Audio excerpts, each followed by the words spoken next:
নমস্কার।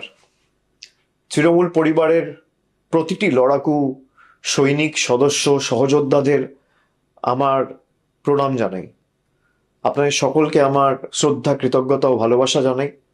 আজকের এই কঠিন সময়ে দাঁড়িয়ে আমি আপনাদেরই একজন হয়ে কিছু কথা বলার জন্য আপনাদের সামনে এসেছি। বাংলার এই মাটি বরাবরই আন্দোলন, বিপ্লব এবং সংগ্রামের মাটি। এই মাটি প্রতিবাদের মাটি। এই মাটি শিখিয়েছে মাথা নত না করতে। আর এই মাটিই শিখিয়েছে অন্ধকার কাটিয়ে ভোরের আলোয় ফেরা।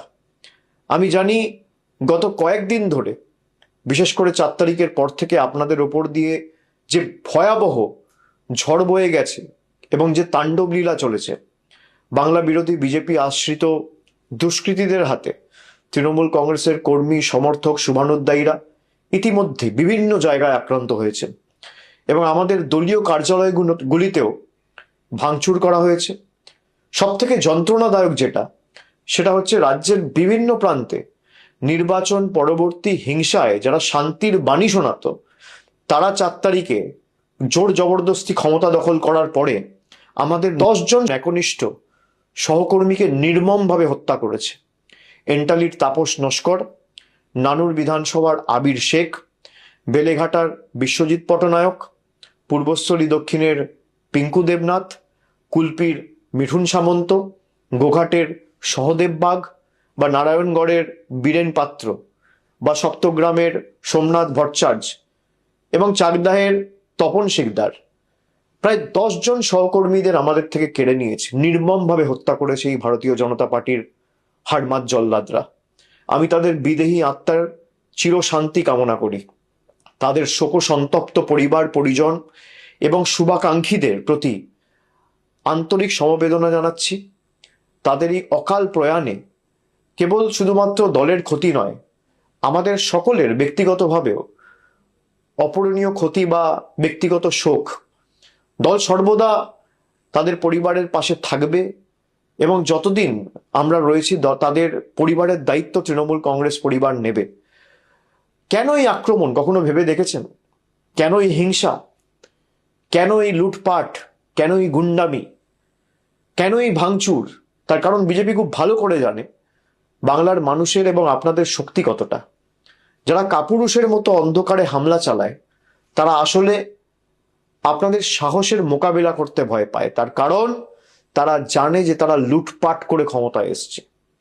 জয় বা পরাজয় সমাজের যে কোনো বা রাজনীতির যে কোনো রাজ্য রাজনীতির অঙ্গ বা দেশের রাজনীতির অঙ্গ। কিন্তু জয়ী হওয়ার পর প্রতিহিংসা পরায়ণ হয়ে ওঠা আসলে চারিত্রিক দুর্বলতা নয় কি? আমি মনে করি এটা তাদের চারিত্রিক দুর্বলতার বহিঃপ্রকাশ। এই যে 10 জন প্রাণ হারালেন, তাদের রক্ত বৃথা যেতে দেওয়া যাবে না। তাদের আত্মত্যাগ আমাদের পিছু হাঁটার কারণ হতে পারে না, বরং তাদের দেখা স্বপ্নগুলি পূরণ করাই হবে আমাদের অন্যতম দায়িত্ব এবং আগামী দিনের শপথ। মনে রাখবেন, তৃণমূল কংগ্রেস এমন একটা দল যার জন্ম হয়েছে রাজপথের ধুলোয়, আন্দোলনের মাধ্যমে, লড়াইয়ের ময়দানে, হার না মানা মানসিকতার মধ্যে দিয়ে। মনে পড়ে সিঙ্গুর নন্দীগ্রামের সেই দিনগুলি, যখন চারিদিকে ছিল শুধু বারুদের গন্ধ আর সিপিএম এর হারমাত বাহিনীর লাঠির আস্ফালন। তখন কি আমরা কেউ মাথা নত করেছিলাম? ভয় পেয়েছিলাম? দমাতে পেরেছিল তৃণমূলকে? উত্তর হচ্ছে না। আমরা সেদিনে বুক চিতিয়ে দাঁড়িয়েছিলাম বলেই আজকে বাংলার মানুষ আমাদের সুযোগ দিয়েছিল 2011 সালে এবং আমরা বাংলার মানুষের হৃদয়ে জায়গা করে নিয়েছিলাম।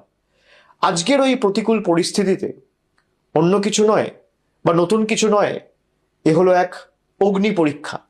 সোনা যেমন আগুনে পুড়ে খাঁটি হয়, আমাদের সংগঠনকেও, তৃণমূলের সর্বস্তরের সৈনিকদেরকেও এই অগ্নি পরীক্ষার মধ্যে দিয়ে আরো শক্তিশালী হয়ে উঠতে হবে।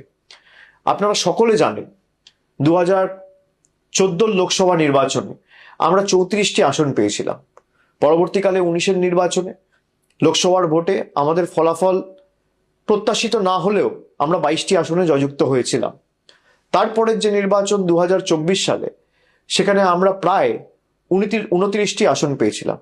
দলের কাজ এবং আপনাদের পরিশ্রমে পুনরায় আমরা হারা আসনগুলো পুনরুদ্ধার করতে পেরেছি। 2021 সালে পশ্চিমবঙ্গ বিধানসভা নির্বাচনে আমরা প্রায় 215টি আসনে জয়যুক্ত করে হয়েছিলাম বা জয়লাভ করেছিলাম।